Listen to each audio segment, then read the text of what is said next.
फयाज हुसैन चौहान साहब, क्या ये बात दुरुस्त है कि जहांगीर खान तरीन के डिनर में जिन तहरीक इंसाफ के सीनियर लीडरशिप ने, रहनुमाओं ने शिरकत की थी, वो इस्तेहकाम पाकिस्तान पार्टी ज्वाइन नहीं कर रहे? क्या आप कंफर्म करते हैं इस बात को? बिस्मिल्लाहिर्रहमानिर्रहीम।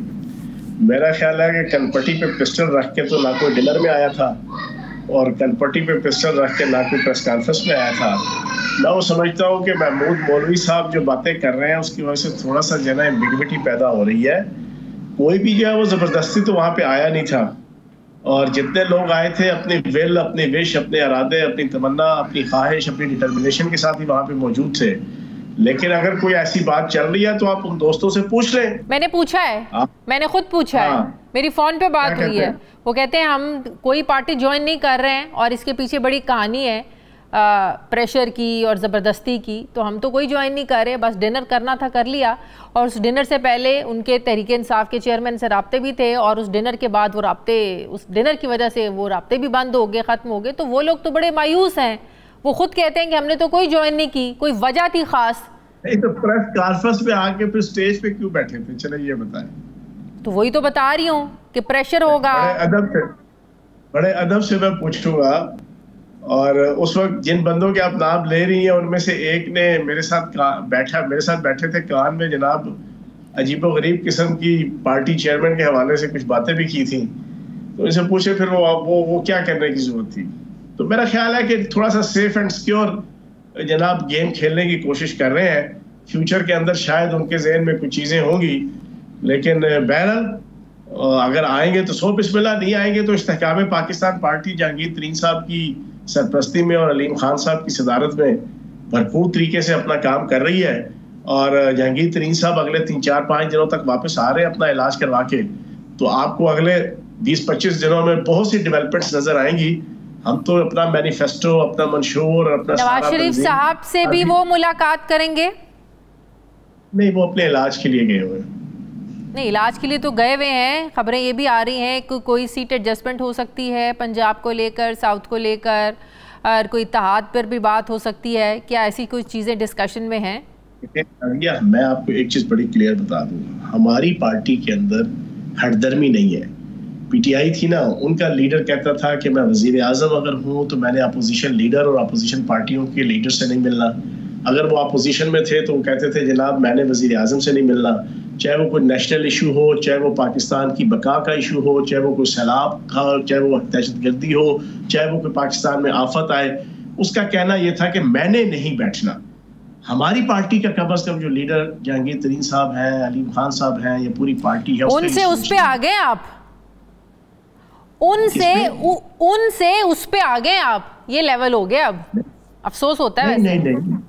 नहीं, मैं तो अभी आप उनका ही कह के मुखातिब कर रहा हूं। हमने तो कभी उनकी जात के ऊपर बात नहीं की। तहरीक इंसाफ का जो वोटर है वो 9 मई के बाद से मायूस हो गया है, तो लेकिन इसका ये मतलब भी नहीं कि वही वोटर आप लोगों के पास आ जाएगा। वही वोटर जो है वो इस्तेहकाम पाकिस्तान पार्टी को उमड़ कर आएगा और वोट दे देगा, ऐसा भी नहीं है। अभी हम ये भी नहीं कह रहे कि जनाब उमड़ के आएगा। वक्त के साथ साथ चीजें सारी समझ आएंगी। हमने अपने हल्के की खिदमत करनी है, हमने अपने शहर की, अपने मुल्क की खिदमत करनी है। अगर आज पार्टी इस हद तक पहुंची है तो उसमें फयाजुल हसन चौहान का कोई कसूर नहीं है, उसमें आपकी जनाब जहांगीर तरीन साहब का कोई कसूर नहीं है, उसमें आपके अलीम खान साहब का कोई कसूर नहीं है, उसमें आमिर कियानी साहब का कोई कसूर नहीं है। कसूर उन पॉलिसीज का है और पार्टी लीडर की उन जनाब डिसीजंस का और उन पॉलिसीज क्या है कि जिसकी वजह से 9 मई का वकूआ हुआ और फिर उसके बाद आज हजारों खानदान तबाह। आज आप कह रहे हैं जहांगीर तरीन का कोई कसूर नहीं है। बड़े लोग इस्तेहकाम पाकिस्तान पार्टी में उस दिन डिनर में भी बैठे हुए थे जिन्होंने जहांगीर तरीन और अलीम खान के खिलाफ बड़ा आगे होके फ्रंट फुट पर आकर खेले और प्रेस कॉन्फ्रेंसेस की, और आज आप कह रहे हैं जहांगीर तरीन का कसूर नहीं है। उन्हीं को लोगों को साथ बिठाकर, पता नहीं अब आपने बदला किससे लिया है, उन लोगों से बदला लिया है या तहरीक इंसाफ के चेयरमैन से बदला लिया, किसी से तो बदला लिया है। फिर आपको उसका मैं जवाब दे देता हूँ। मैंने अभी बात की है स्पेसिफिक 9 मई के जो बयानिया था और 9 मई का जो इवेंट था, मैंने उसके पॉइंट ऑफ व्यू से कहा कि इसमें ना मेरा, ना तरीन साहब का, ना फलां का नहीं था। वो जिसका था वो आपके सारे सामने आ चुका है। दूसरी बात ये है कि ये पार्टी चेयरमैन का ही और पार्टी की लीडरशिप का ही सहारा होता था ना, कि आपने कभी किसी को अलीम खान के खिलाफ इस्तेमाल कर लिया, कभी किसी को जहांगीर तरीन साहब के खिलाफ इस्तेमाल कर लिया, कभी किसी को मोहन चौधरी साहब के खिलाफ इस्तेमाल कर लिया और उनको कभी अपने मकसद के लिए इस्तेमाल कर लिया। जब वक्त पूरा हो गया तो आपने उनके बीवी बच्चों के और खानदान के ऊपर पर्चे कटवा दिए। तो कहने का मकसद ये है, वो पुरानी पॉलिटिक्स अपनी जगह, लेकिन अब हम जो पाकिस्तान की तामीर और तरक्की और इस्तेहकाम का झंडा लेके चले हैं, इंशाल्लाह वक्त के साथ साथ लोगों को सारी चीजें समझ आएंगी। किस बयानी के साथ उतरेंगे आप लोग? वो तो था ना एक नया पाकिस्तान का नारा, पाकिस्तान से करप्शन को ख़त्म करने का नारा, इसके अलावा 1 करोड़ नौकरियां देने का नारा। ये लोग आप लोग 2018 के इंतखाबात में ये नारे आप लोगों ने लगाए थे। नौजवान को आगे लेकर चलने का ये आप लोगों का नारा था। इस्तेहकाम पाकिस्तान पार्टी का क्या नारा है? किस बयानी के साथ आप लोगों ने उतरना है? हमारे 3 ऑब्जेक्टिव्स हैं। जो हमारा जो इब्तदाई स्लोगन हमने दिया, पाकिस्तान की तामीर, पाकिस्तान की तरक्की और पाकिस्तान का इस्तेहकाम, ये 3 चीजें किस तरह गेन होंगी? पाकिस्तान की ज़राअत जब तरक्की करेगी, पाकिस्तान की सनत तरक्की करेगी, पाकिस्तान की तिजारत तरक्की करेगी, पाकिस्तान के माइक्रो और मैक्रो लेवल के इंडिकेटर्स तरक्की करेंगे, पाकिस्तान की बरामदात बेहतर होंगी, पाकिस्तान की दरामदात कंट्रोल होंगी, पाकिस्तान की फॉरेन डायरेक्ट इन्वेस्टमेंट अच्छी होगी, पाकिस्तान की फॉरेन रेमिटेंस बेहतर होगी। ये किस तरह होगी? ये लफाजी बातें तो तहरीक इंसाफ जब 2018 के इंतखाबात लड़ रही थी, आप लोग यही हमें लफाजी बातें, ये कोई नई बातें नहीं कर रहे आप चौहान साहब। अगली बात, मेरी पूरी बात कंप्लीट नहीं ना होने दी, आपने बीच में टोक दिया। ये किस तरह हासिल होगी? ये अदम तशद्दुद की सियासत छोड़ेंगे, ये टकराव की सियासत छोड़ेंगे, ये पाकिस्तान के अदारों, अदालतों और सियासी जमातों के साथ टकराव की पॉलिसी छोड़ेंगे। हम एक बर्दाश्त की सियासत जब लेके चलेंगे पाकिस्तान में, तब ये सारी चीजें होंगी। जब मुल्क का वजीर आजम कहे कि मैंने अपोजिशन लीडर के साथ नहीं बैठना, चाहे मुल्क तबाह हो रहा है और उस इशू के ऊपर जनाब आप बैठ के जनाब गुफ्तगू करना चाहते हैं, वजीर आजम कहे कि मैंने अपोजिशन लीडर के साथ नहीं बैठना, तो बाद में प्रेस कॉन्फ्रेंसेस में आप ही उन फैसलों को सपोर्ट करते थे।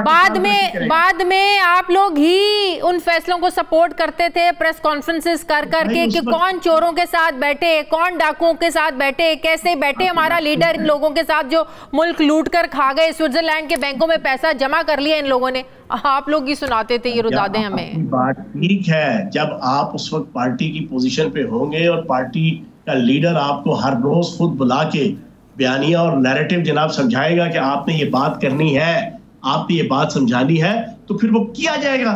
फिर वो पार्टी डिसिप्लिन कह लो, यहाँ भी आप लोग फिर यही करेंगे, यहाँ पे भी यही करेंगे आप लोग। यहाँ नफरत की सियासत है ही नहीं, यहाँ आकड़ की सियासत है ही नहीं, यहाँ पे नरगिसियत की सियासत है ही नहीं। जहांगीर तरीन की सियासत, जहांगीर तरीन साहब की सियासत जिस तरह धीमी और मीठी है, वहीं पे यहाँ पे ये पॉलिसी है। यहाँ पे आपको अग्रेसिव एटीट्यूड नजर ही नहीं आएगा। यहाँ पे आपको मुखालिफ पार्टियों की जो नंबर 1 लीडरशिप है उसके खिलाफ निकनेम बनाना और उसके लिए अपने स्पोक्स पर्सन को समझाना, उसके लिए अपने स्पोक्स पर्सन को मजबूर करना, उनको मोटिवेट करना, वो यहाँ पे आपको नहीं मिलेगा। यहाँ पे पॉलिसीज के ऊपर तनकीद होगी। यहाँ पर मुखालिफ पार्टी या हुकूमती पार्टी की जो सियासी और जो माशी या एडमिनिस्ट्रेटिव पॉलिसीज होंगी उसके ऊपर एक डिसेंट तरीके से तनकीद होगी। अभी तक जो जितना स्ट्रक्चर आप लोगों का देखा है पार्टी का, ये सिर्फ पंजाब, साउथ पंजाब और इसी लेवल की पार्टी लग रही है। वैसे आप इब्तिदाई इश्क खैर होता है क्या, आगे आगे देखिए होता क्या है। 1 महीना सब्र कर लें, आपको सारा सिनेरियो क्लियर हो जाएगा। ये पार्टी अल्लाह पाक के करम से इक़्तिदार के लिए बनाई है, खजल खार होने के लिए नहीं बनाई। और इंशाल्लाह आपको नजर आएगा ये पार्टी पंजाब में भी इक़्तिदार में होगी और वफाक में भी इंशाल्लाह इक़्तिदार में।